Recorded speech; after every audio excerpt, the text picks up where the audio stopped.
ভূত চতুর্দশী নয়, এই গ্রামে মকর সংক্রান্তিতেই হয় ভূতেদের পুজো। গ্রামের নির্জন একটি শ্মশানের পাশেই আয়োজন করা হয় ভূতেদের পুজোর। উত্তর দিনাজপুর জেলার ছোট্ট একটি গ্রাম টুঙ্গিল বিলপাড়া। এই টুঙ্গিল বিলপাড়াতে পৌষ সংক্রান্তিতে পূর্ণিমা তিথিতে করা হয় এই ভূতেদের পুজো। সারাদিন সারা রাত ধরে চলে এখানে ভূতেদের পুজোর পর্ব। 1 থেকে 2 নয়, বরং 15 থেকে 16 রকম ভূতেদের পুজো হয় এই টুঙ্গিল বিলপাড়ার শ্মশানের মধ্যে। নির্জন একটি গ্রামে, যে গ্রামের চারপাশেই আছে শুধু সর্ষে ক্ষেত, এবং সেই সর্ষে ক্ষেত পার করলেই রয়েছে শ্মশান।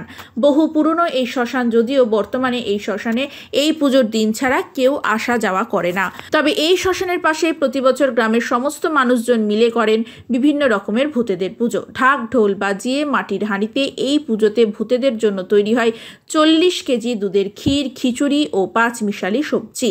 ভূতেদের প্রসাদ নিবেদন করার পরে গ্রামের সকলে মিলেই সেই প্রসাদ একসঙ্গে বসে খান। গ্রাম হচ্ছে টুঙ্গিল বিলপাড়া, থানা কালিয়াগঞ্জ, উত্তর দিনাজপুর। আচ্ছা, এখানে আজকে যে এই যে সরঞ্জাম এবং প্রতিমা সবাই দেখছি, আপনারাও যে দেখতে পাচ্ছেন, এখানে প্রত্যেক বছরে ঠিক এই রাস পূর্ণিমার পরের পূর্ণিমা, যেটা পৌষ মাসের পূর্ণিমা হয়, সেই পূর্ণিমাতে এইখানে পূজা হয়।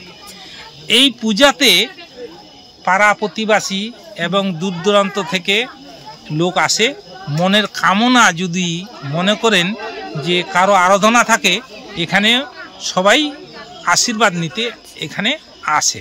এখানে কতগুলো দেবতা আছে যার পুজো হয় টোটাল? এখানে যতগুলো দেবতা আছে এটা বলা যাবে না। যাকে বলে প্রেতাত্মা, যেটা শ্মশান, আচ্ছা, প্রেতাত্মা থেকে এটা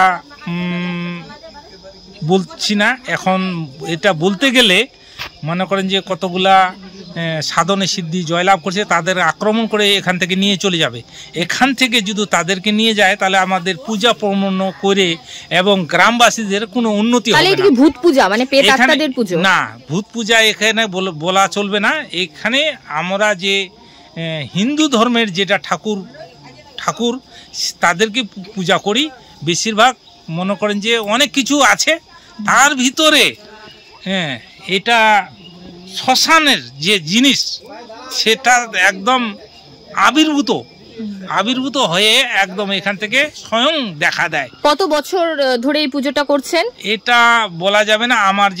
আমি কুমারী বয়স থেকে করে আসতেছি। আমার বয়স এখন প্রায় 59 বছর। তখন থেকে আমরা এখান থেকে করে আসতেছি। কি কি প্রসাদ দেয় এই পুজোতে? এখান থেকে প্রসাদ হয় আপনারা মানুষের মনের কামনা থেকে সফল যারা হয় তারা এসে কেউ ক্ষীর দেয়, কেউ খিচুড়ি দেয়, কেউ মনে করেন যে ঢাক দেয়, কেউ কারো পূর্ণ হয়ে গেল। আজকে যে কয়জন আসছে তাদেরকে মনের কামনা পূর্ণ হয়েছে।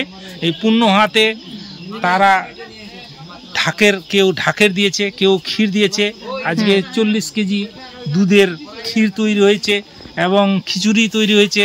সেটা মনের কামনা তাদের পূর্ণ হয়েছে, তারা পূর্ণ হয়েছে বলেই আজকে এখানে দিয়েছে। আশা করি তাদেরও পূর্ণ হোক। এখানে তো দেখা যাচ্ছে 16 থেকে 17 রকম দেবতার পূজা হচ্ছে আজকে। হ্যাঁ, হচ্ছে 16 থেকে 17 রকমের দেবতা আছে। এটা নানা রকম দেওয়া আছে, এতগুলা বলছে না। যদি কেউ দেখতে চায় তাহলে এই বর্তমানের যে বার্তা আজকে যে এখানে নিয়ে যাচ্ছে, তারা ওই বর্তমানের বার্তায় মানে খবরে তারা দেখে এখানে অবশ্যই আসতে পারে। তার আশা করি তাদের পূর্ণ হবে, আর যারা দেখছেন তাদেরও পূর্ণ হবে। এবং যদি মনের আশা চায় তাহলে এইবার পৌষ মাসের পূর্ণিমাতে অবশ্যই এখানে প্রত্যেক বছরে পূজা হয়। সেই পূজাতে অবশ্যই আমার আসার জন্য অনুরোধ থাকলো। ঠিক আছে।